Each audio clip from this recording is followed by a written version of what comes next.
Salut à tous, ravi de vous retrouver sur Direct Course. Nous allons évoquer le programme de ce mercredi 3 décembre avec un quintet plus, le prix de la ville de Royan qui s'adresse uniquement à des juments de 6 ans.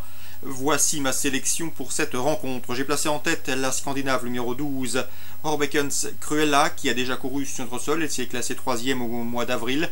Elle revient dans l'Hexagone avec de solides ambitions. Je pense qu'elle est en retard de gain, qu'elle peut fournir la lauréate de cette compétition. On lui posera logiquement le numéro 14 du Rabat du Pont. Sa dernière sortie soldée par un probant succès dans une épreuve où, dans ce prix de Gemma, elle devançait 3 de ses rivales du jour. De nouveau confiée à Jean-Michel Bazir, elle s'annonce redoutable et constitue, à mon avis, un solide point d'appui. Attention également au numéro 6, une Tosca, dauphine du Rabat du Pont dans le prix Gemma. Ensuite, elle s'est montrée fautive alors qu'elle passait à l'attaque dans l'une des épreuves références. Cette pensionnaire de Jacques Bruno mérite également une mention favorable. J'ai également retenu en bon rang le 8 Pied d'Égypte. Elle a confirmé à ce niveau de compétition. Elle a prouvé qu'il fallait compter avec elle dans les tournois de ce genre et à mon avis, elle devrait pouvoir se mettre en évidence. À noter qu'elle sera déférée les 4 pieds pour l'occasion, ce qui n'a plus été fait depuis le mois de janvier avec elle. Le numéro 13, Uniflosa Bella, elle a surtout brillé en province depuis le début de sa carrière, notamment l'hiver dernier à pareille époque, l'an dernier, où à Cabourg elle avait signé 2 succès consécutifs. Sachez qu'elle manque de référence sur la grande piste de Vincennes, mais je pense capable, ici, cette pensionnaire de Jean-Paul Marion, de briguer une belle place. Le 15, Up Nani, qui vient d'améliorer son chrono sur l'hippodrome du Croisé-la-Roche, preuve de sa bonne condition physique actuelle. Sachez également qu'on s'attache pour l'occasion les services d'Éric Raffin pour ce bel engagement au plafond des gains. Mieux vaut donc s'en méfier. Le numéro 4, Olaz qui est entré par Vincent Lacroix, qui n'a pas démérité dernièrement à Vincennes pour ses débuts dans le Temple du Trot, d'autant qu'elle n'a pas eu une des meilleures des parcours. Le bémol avec elle, c'est qu'elle est beaucoup plus confirmée sur les parcours réduits. Reste à savoir comment elle va se comporter sur cette distance de longue haleine, mais à mon avis, c'est un bel outsider. Le numéro 5 également, le Camabon, qui me semble barré pour le succès, mais elle est régulière. Elle répète ses courses et elle est confirmée à ce niveau. Une place, une nouvelle fois, peut lui revenir. 12, 14, 6, 8, suivi du numéro 13, 15, 4 et 5, ma sélection pour ce quintet, le prix de la ville de Royan. La suite du programme Vincennes. Dans la 4e, nous avons un lot de bons poulains.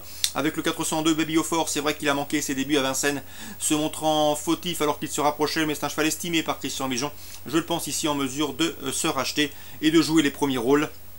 Il fait partie des bons espoirs dans cette promotion des B dans l'écurie mayonnaise. Le 402 Baby Aufort. On lui posera le 403 Big Speed qui compte 2 victoires en autant de sorties publiques.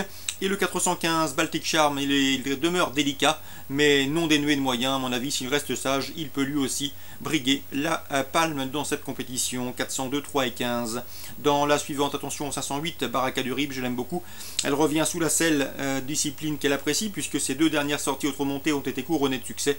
Difficile de ne pas lui voir une toute première chance dans ce lot, d'autant qu'elle a déjà gagné sur le parcours qui nous intéresse, le 508 Baraka du Rib. Dans la 6e, le 614 Aubryon du Gers sera de nouveau déféré des 4 pieds, comme lors de son succès obtenu récemment sur le parcours qui nous intéresse. Dès lors, rien ne s'oppose à une confirmation. 614 Aubryon du Gers, 508 Baraka du Rib, et dans la 4e, 3 chevaux, 2, 3 et 15 à Deauville. 3 coups de cœur à vous indiquer. Le 103 LK qui a gagné sur ce tracé fin octobre et qui retrouve une belle occasion de se mettre en évidence. On lui posera le 104 Mariboro qui reste sur une victoire sur la PSF de Pornichet. Donc le 103 pour la victoire, le 104 pour le jumelé. Le 404 Elliott Carver me plaît également beaucoup, et ce à plus d'un titre. Non seulement le cheval a gagné sur ce tracé à pareille époque l'an dernier, mais il vient également de prouver sa forme fin octobre en s'imposant sur la piste de Maison Lafitte. Bref, dans ces conditions, il constitue ici un solide point d'appui. Le 404 Elliott Carver. Je termine avec le prix de la petite étoile, la liste du jour à Deauville, le temps fort de cette réunion normande, avec le 601 Pervet Hedge. Le cheval me plaît beaucoup. Cette pouliche de 3 ans traitée par David Smaga. Elle avait été jugée digne de participer au premier semestre au prix Vento, une épreuve de groupe 3. Sachez également qu'en dernier lieu, elle a gagné sur la PSF de Chantilly, donc pas de problème de surface concernant cette pouliche. Sachez également qu'elle est en forme. Bref, autant de paramètres qui m'incitent à penser qu'elle peut s'imposer dans cette liste race. Le 601 Pervet Edge, qui après son succès dans un quintet sur la PSF de Chantilly, semble en mesure de faire aussi bien en société quelque peu plus relevée sur la PSF de Deauville. Excellent jeu à tous, très bon jeu. Donc comme je vous le disais, et à demain.